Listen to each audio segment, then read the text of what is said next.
We have a big round of applause for Janet Kuypers. Yes!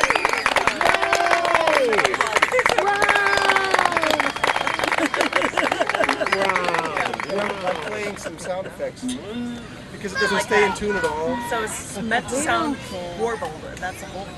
And that's the whole point. And I get my fish earring because it was colorful. Oh, it's cute. And I lost the other one, so I only have one. Oh. I do. But I've kept it even though I only have one. It's going to have a bunch of pieces. I won't even bother with titles. We'll see how this goes. I have to see the time. Oh, who's allowed to play? I don't know what I'm going to try. Well, you see what's here. It's hard to sell my wares when half of the people here don't even speak English. Sometimes a bilingual daughter will try and translate, but most of the time people are pleased with any excuse to ignore me and be on their way.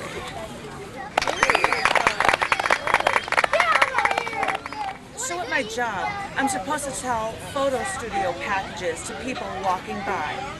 Now, I know what I'm selling is a great bargain. I just bought one for myself. But 45% of the people that come by speak another language. And 43% of the people use canes, wheelchairs, or oxygen masks.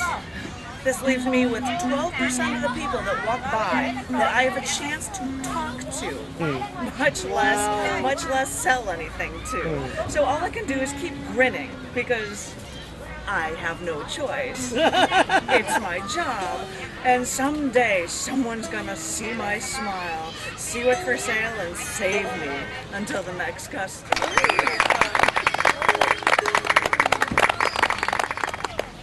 While on the job, I'm supposed to smile all the time. And a coworker came walking by, and that's when I had to stretch my face, because smiling like this all the time can really get hard on your facial muscles. So I asked the coworker, hey, do you hear them ever say that if you keep making that face, your face will freeze that way? Because I don't think I could take it if my face froze in a smile like this forever. And as this guy was laughing, I thought that it's not me to look happy like this forever. And besides, if your face froze into a forever smile, how could you explain yourself at a funeral of a loved one when you came in not able to control grinning from ear to ear? Oh, yeah. But then I actually they're actually about work and life, but from the Dominican Republic. A bakery owner delivers loaves of his bread on a motorcycle. He has a 6-foot-wide basket on the back of his motorcycle. The basket is as wide as a Toyota Celica, with bags, 6 loaves each, hanging from the sides, because he'll use any way he can to get his product to town.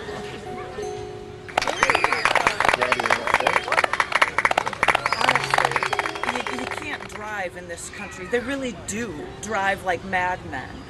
So have somebody drive for you. But if you catch a taxi, don't think for a minute that you'll keep this taxi alone. The taxi driver will stop the minivan until 12 to 15 passengers are inside, and people are standing on the edge of the open minivans, holding on to the open doors, hanging out of the car, and holding on for dear life. A motorcycle is even a taxi too, and kids run motorcycle stands on street corners to make sure no other motorcycle taxis actually cut in. So really, have somebody drive you around, because honestly, you can't drive here. They really do drive like mad. And the thing was, I was just on the radio with Cathleen coming back from India. They drive like insane there as well. And I was having somebody drive us around. You need a special license. You can't just like go there and be like, I know how to drive, and consider that being legal. So no, it won't happen. Oh man, your description of India was wild. The other day, a surprisingly overweight woman walked by, but spotting her exposed ankles that were smaller than my wrists, I thought of Dr. Seuss's truffula trees with trunks and a huge ball on top. I saw a point of purchase display for foods for sale, and they all started with the letter P. Potato chips, pickles, and pork skins. Great combination, I'm sure. One of the things on sale at the front of the store is Kraft Jet Puffed Mallows. Yeah. They're big marshmallows, and as a vegetarian, I avoid candies that use meat products that changes the texture of sugar. But I had to look at the label and see if there was any reason they called them jet puffed. I mean, did it have some sort of high-powered air compression to add to their puffiness, or are there jets on the package? I didn't think so, but it figures that these companies will do anything to mass market all of this junk down our throats. Yes. I saw a cardboard display of a school bus as a point-to-purchase display at the front of the store with goblins on top of the bus holding signs that say, "Hey Mom, make lunch an adventure." The school bus display carried shelves of Cheetos, Doritos, Fritos, Funyuns, Sun Chips, Ruffles, and Lay's potato chips bundled together in variety packs so kids can have their choice of which adventure their internal organs can be assaulted with on their midday meals. And it's funny, we all have these chairs, which I think is just funny. So on sale in front of the store are outdoor campsite chairs, kind of like what we're all sitting in right now, titled Sport Chair.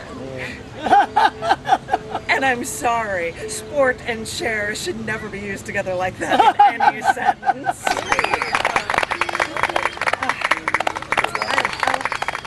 I'll have to clean myself up, like I always do, and put on a fake face to continue everyday life. Because when someone asks, "What's wrong?" your honest answer would be nothing.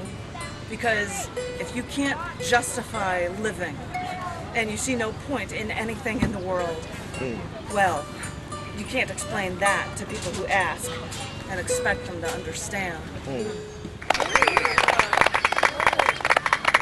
I'm getting used to putting on a plastic smile to appease the masses.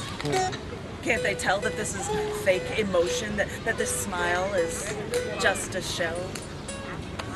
If they knew what I knew, I think, if they felt what I felt, then they too would know that life is filled with fakeness, and life is just a show.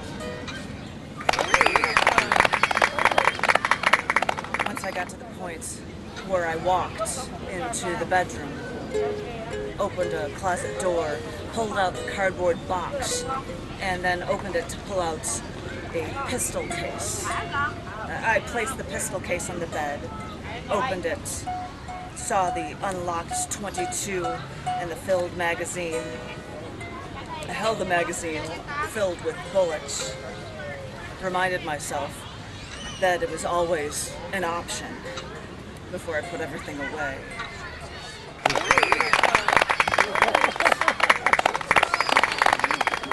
Try to explain an artist when everyone else thinks he's insane. Well, try to explain him when you have the knowledge and they know a fraction of what you do. Christ, I think about artists I've known who created and who never told me what they meant. Why did you do that painting? Why did you die before explaining what you really meant for it? It's a dancing woman. I have to explain it to them. You see, there's her shoulders and her hip, and this is a thigh and arm moving across the canvas. I have to explain this to them, and the thing is, that woman is me. That dancing woman is me, the woman in motion, that woman that never stops. And he finished that painting the day before he died. And what does it get me? What does this knowledge get me? What does anything get me? I'm still without a painting. It was of me, for me, and no one still understands.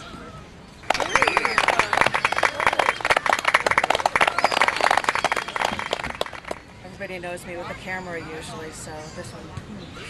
I know I was a photojournalist, but I think the pictures people care about most are blurred photos of Jack Nicholson, Charles Shaughnessy, Michael Stipe. So I've taken tons of portraits, shot so many stills, but I'm still only viewed by who famous I can capture.